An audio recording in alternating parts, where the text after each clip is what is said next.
To do work. सो ले लो paint brush, पतला वाला यूज़ करेंगे हम। सो पहले वो करेंगे और इससे ही हम देख के करेंगे क्योंकि हमें पता नहीं है कि कैसे बनाना है। क्या उड़ा भाई, कलर मिक्सिंग वाली चीज़ उड़ गई।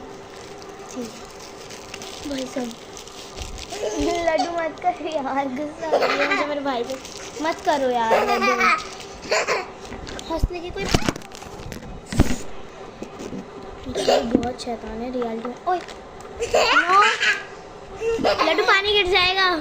वैसे मेरे भाई का नाम शार्विल है, बट घर में सब उसे जब मतलब वो बॉर्न हुआ था ना तो मेरी मासी ने उसका नाम शार्विल से लड्डू रख दिया था क्योंकि उस टाइम नेमिंग सेरेमनी नहीं हुई थी। भाई आज भी मेरे भाई ने इस मैं भी तुम कर दियो यार कि हर चीज़ उठा के क्यों ले जाता है। नेक्स्ट व्लॉग में हम पेंटिंग दिखा जाए।